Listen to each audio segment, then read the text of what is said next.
सबैलाई नमस्कार। यो नुवाकोटको दुप्चेश्वर गाउँपालिकाबाट यो जुन ब्याकग्राउन्डमा तल देखिरहनु भएको चाहिँ समुद्रटार बजार हो। दुप्चेश्वर गाउँपालिकाको यो चाहिँ काँदी खोला र चन्द्रमती खोलाको चाहिँ किनारमा अवस्थित छ। अब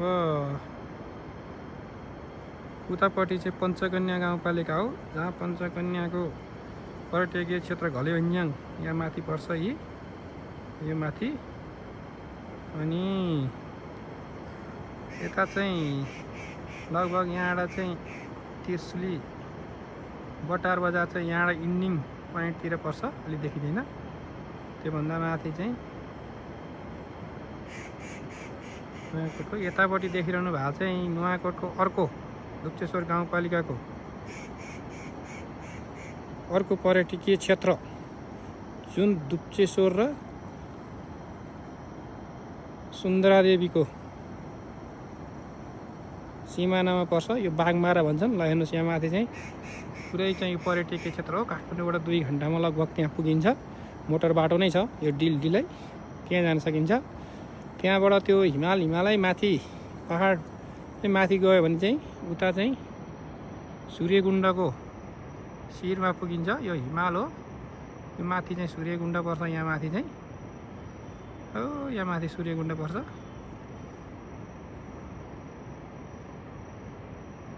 सूर्यकुण्ड होइन, यहाँ सागरकुण्ड पर्छ। सूर्यकुण्ड हुन चाहिँ यो हिमालभन्दा पनि उतापट्टि गोसाइकुण्ड, त्यो कुहिरो लागेको उतापट्टि साइडमा गोसाइकुण्ड पर्छ। गोसाइकुण्ड चाहिँ यो बाटोबाट पनि जान मिल्छ, यही दुप्चेश्वर हुँदै। यो दुप्चेश्वरको यही मोटर बाटोबाट उता घ्याङफेदीसम्म पुग्छ दुप्चेश्वर एकसम्म। यो जुन ब्याकग्राउन्डमा देखिरहेको चाहिँ दुप्चेश्वर माध्यमिक विद्यालय हो, जहाँ मैले पनि एसएलसी त्यहीँबाट कम्प्लिट गरेँ हो। र यतापट्टि सुविधा सम्पन्न रिसोर्ट पनि छ, जो दुप्चेश्वर मन्दिरकै अगाडिपट्टि पर्छ। दुप्चेश्वर मन्दिर चाहिँ यहाँ अलिकति देखिँदैन, यो जङ्गलको उतापट्टि किनारमा पर्छ। अनि यो चाहिँ शिखर बेसी, जहाँ नेपालकै प्रख्यात धान फल्ने पाहाड चाहिँ यहाँ हो। अर्को तल गगन चौर पनि फल्छ। यो एउटा यो जुन यो अहिले चाहिँ यो जङ्गल जस्तो देखिरहेको छ, जङ्गलको बिचमा अलिअलि बारी जस्तो पनि देखिरहेको छ। यो चाहिँ दुप्चेश्वरको आचार्यहरूको उद्गम स्थल पनि हो। आचार्य टोलै थियो त्यहाँ, अहिले चाहिँ एउटा पनि घर छैन, सबै विस्थापित भइसकेछन्। ल माथि करेजुङ तामाङ बस्ती पर्छ, त्यहाँबाट माथि चाहिँ यता माथि जम्मै तामाङ बस्ती पर्छ। अनि यता अर्को एउटा ऐतिहासिक ठाउँ चाहिँ यो चाहिँ पहिला दुप्चेश्वर गाउँपालिकाकै धान मिल भनेर चाहिँ एउटा मात्रै थियो यहाँ, हाम्रो ढकाल चर्को पानीबाट चल्ने।